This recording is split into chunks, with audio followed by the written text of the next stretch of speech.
Before we leave this topic, you have 48 m cubed n to the 6 x squared minus 80 m squared n to the 4th x cubed plus 32 m squared n cubed x squared. Again, I have three terms. That's long enough. Okay, so we need to find the GCF first for the numbers 48, 80, and 32. And a lot of times my experience is students have a harder time with numbers and with the variables. Okay, so actually let's look at the variables first. Let's reinforce what I told you earlier about how to spot the GCF without having to blow this all up, in expanded form. So you have here the letters m, n, and x.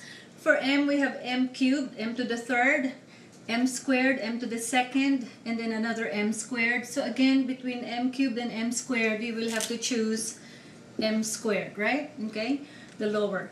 Then I have for the letter n, I have n to the 6, n to the 4th, n cubed, right? So I have 6, 4, and 3. The lowest is 3, so therefore the GCF will capture n cubed, okay?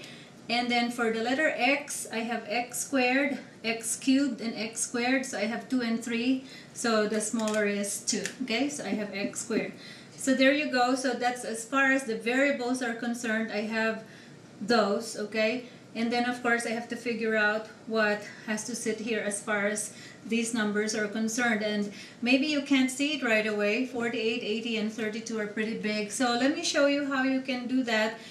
Going back to basic arithmetic, and we can do it using our prime factorization.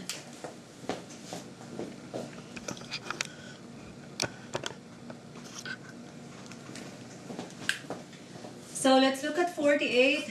48, we can write it in factored form as what? Well, 48 is, you can do a 3 if you want, is 6 times 8. It's 2 times 3. And 8 is 2 times 2 times 2 times 2. So 48 is really 2 to the 4th times 3, right? Okay. Then the next number I have is 80. Can break it down into 8 and 10. 8 is 3 2s, 10 is 2 and 5. So again, I have a 2 to the 4th. And then times 5. And then the last one is 32. 32, maybe we can think of 32 as 8 times 4. 8 is 3 2s, right? 2 times 2 times 2. 4 is 2 times 2. So therefore 32 is 2 to the 5th. So if you look at this, it's kind of like the story with the variables, right? So I have 2 to the 4th and 2 to the 5th. So to get the GCF, I choose the one with the lower exponent. So therefore I need 2 to the 4th. And then 3 and 5, they're not common to all three. So the GCF is 2 to the 4th, which is 16. Okay, so let's go back to our polynomial.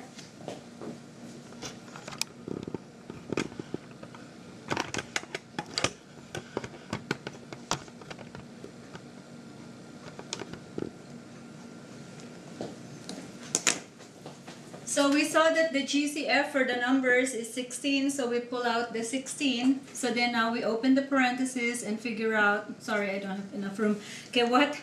I have to multiply to 16 to get 48. One way of doing that is to divide 48 by 16 to get 3. Or of course I can go back to my diagram that I did over there. Okay, I see that since I pulled out 2 to the 4th, which is 16, I have a leftover of 3. Okay, so 3 is the number that I need. Now as far as the letters are concerned, m squared is out. I need an m cubed, so I need one more m, right?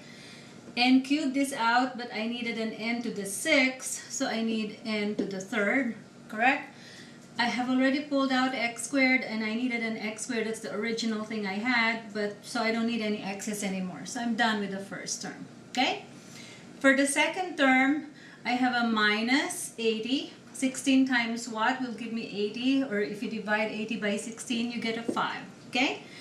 You have an m squared already out here, so therefore that's already accounted for, that m squared, so I don't need any m's. I have n cubed and n to the 4th, so then I just need one more n, right? Okay, n cubed times n is n to the 4th, that will give me that. I have an x squared outside, but I need an x cubed in the original, so I need one more x. Okay, so if you multiply back, you get x squared times x is x cubed. Okay. Finally, for the last term, 32 is the number I need. I have 16 pulled out already. So therefore, I need 2, right? 32 divided by 16 is 2, or 16 times 2 is 32. M squared is already out, so I don't need any m's. N cube is already out, so I don't need any n cube. X squared is already out, so I don't need any x squared. Oh, so actually all I need here is the number 2. So maybe I can just squeeze it in here. So therefore, I have my factored form is this times this trinomial 3mn cubed minus 5nx plus 2. Okay, so that's how you do GCF factoring. Okay. Actually, there's another case I want to introduce to you, factoring the GCF. Well, in the previous examples I gave, the GCFs that we factored out are monomials, right? Meaning to say that the thing that we took out consisted only of one term. Well, we can have something like this. So let's read this problem. It says 2a times the quantity x plus y plus 5b times the quantity x plus y. Okay, so if you look at this, in effect, there are really only two terms, right? The two terms being this term plus this term. Okay, now if you look at these two terms, you notice that this x plus y, this quantity x plus y, is really in the two terms, right? Okay, separated by this plus sign. Okay, in my classes I call this Mr. Blob. Okay, there is this blob that's common to the both terms. Okay, so in a way you can think that this is a common factor. It actually is. Okay, this is a common factor, although there is a plus sign there. So this time the GCF is not just a monomial, it is the binomial x plus y consisting of the two terms. So we can pull it out. Okay, so because as it is, this polynomial that I have here is not factored from the fact that you see there's the plus sign separating these two factored polynomials. Okay, this is factored, but this is plus, so this entire thing is not factored. However, if you notice, this x plus y is common to both, so you can pull out the x plus y, pull it out, factor it out, right?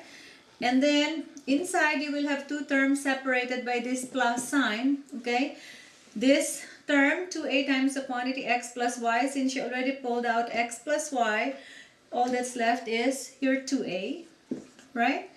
And then here for the second group, the second term, you pull out x plus y, and then you'll have 5b left. Okay, so then their factored form is the quantity x plus y times the quantity 2a plus 5b. So I just want to point out that, you know, the GCF doesn't just have to be a monomial, it can be whatever. Okay.